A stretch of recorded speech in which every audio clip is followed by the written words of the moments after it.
कैवल्य साम्राज्य चक्रवर्ती महाराज ज्ञानेश्वर माऊलींचा पालखी सोहळा हा वैभवी सोहळा म्हणून त्याची जगभरात ओळख आहे. अर्थातच या सोहळ्यामध्ये सहभागी होणारे जे भाविक आहेत, भक्त आहेत, ते अत्यंत साधे शेतकरी वारकरी आहेत.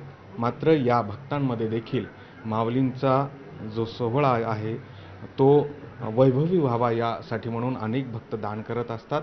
आणि आपण बघतोय की सुमारे 1 किलो वजनाचा आणि 1 कोटी रुपये किंमत असलेला हा मुकुट, रत्नजडित मुकुट, अत्यंत मौल्यवान असं हे दान माऊलींच्या चरणी अर्पण केलं गेलं आहे.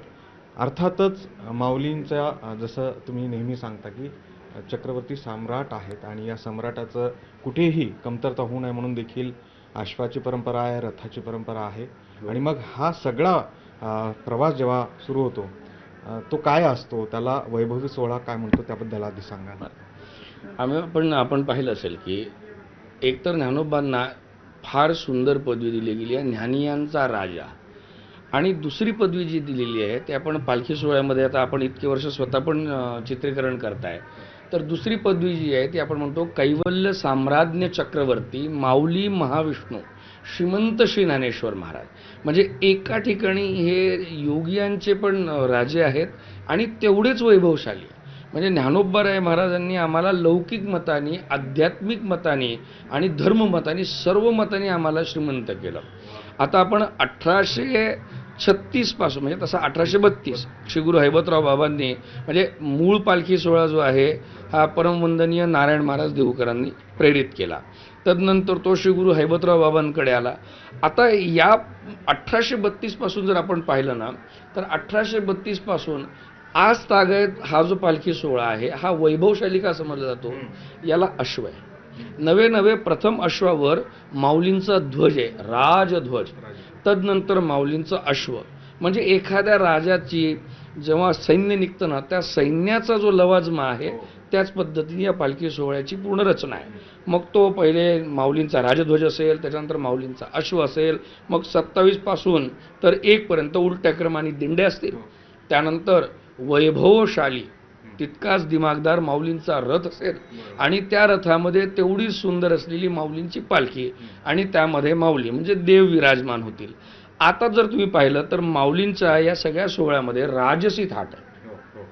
म्हणजे सकाळी तुतारी वाजणार, माऊलींच्यासाठी तुमची तुतारी आहे, चौरी आहे, अगदी अब्दागिऱ्या आहेत आणि सगळ्याच ज्या नवे सर ढोल नगाडा सुद्धा आहे बरं का. म्हणजे एखाद्या राजाची मिरवणूक जेव्हा निघते, एखादा राजा जेव्हा निघतो, तो सगळा लवाजमा आहे. त्यामुळे ज्ञानियांचा राजा जे आपण म्हणतो ना, ते इथे दृष्टिक्षेपात येतं.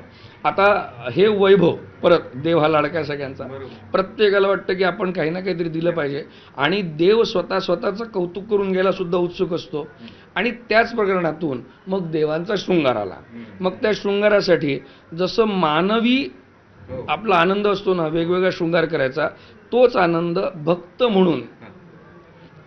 भक्त म्हणून प्रत्येक व्यक्ती त्या देवतेच्या बाबतीत विचार करत असतो. म्हणजे कोणीतरी मग मण्यांची माळ देतं, कोणीतरी सोन्याची चेन देतं, कोणी चांदीचे दिवे. आतापर्यंतच्या दानामधलं हे सगळ्यात मौल्यवान दान आहे.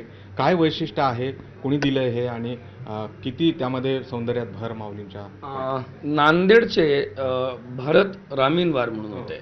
त्यांनी इच्छा प्रकट केली होती की त्यांना माऊलींना मुकुट द्यायचा आहे.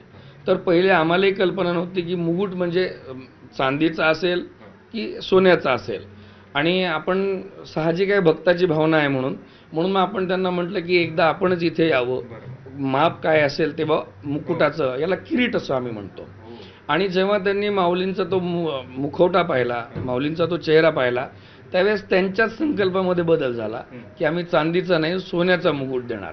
आणि आपण ज्यांच्याकडून नेहमी हे सगळे आभूषणं करून घेतो, PNG, त्यांच्याकडे आपण त्यांना केलंय खरं. परंतु आभूषणं किंवा त्याचं मूल्य यापेक्षाही भाव किती महत्त्वाचा असतो. अगदी आत्ता हा मुकुट आला, पण एखादा जो भाविक आहे तो अगदी जवळचा 1 रुपया टाकेल किंवा अगदीच काही नाही तर चिठ्ठी तरी टाकेल. काय भाव आहे माऊलींच्या चरणी हे सगळं देत असताना?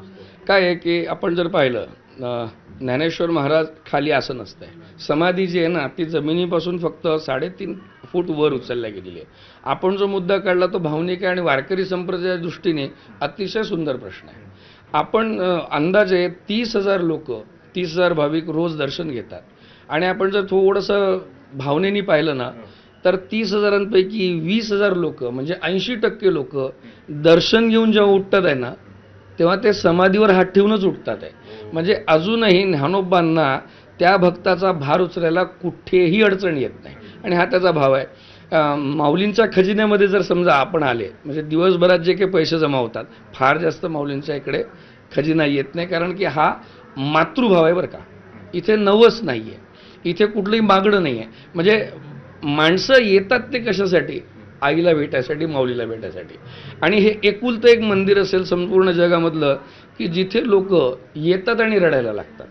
त्यामुळे माऊलींच्या खजिन्यामध्ये पाहिलं ना आपण गोविंदजी, तर तुम्हाला अक्षरशः 5 रुपयाच्या अशा गुंडळ्या केलेल्या मळलेल्या नोटासुद्धा दिसून पडतात. पण त्या माऊलींना मला तरी असं वाटतं ना 1 किलो सोन्याच्या बरोबरीत असतात बरं का. अगदी. आणि त्यामुळेच माऊलींच्या भक्तांची जी श्रद्धा आहे ते त्याचं मौल्य कोणत्याही रत्नाशी त्याची तुलना करता येणार नाही अशी आशाच आहे. अर्थातच एका चरणानुसार की जयाच्या द्वारी सोन्याचा पिंपळ अंगी ऐसे बळ रेडा बोले, अशी महती आहे आमच्या माऊलींची, आपल्या माऊलींची. आणि त्यामुळेच हा जो सोहळा आहे तो तुमचा आमचा सर्वांचा आहे. पुढील शेट्टीसह गोविंद वाकडे, न्यूज 18 लोकमत, आळंदी.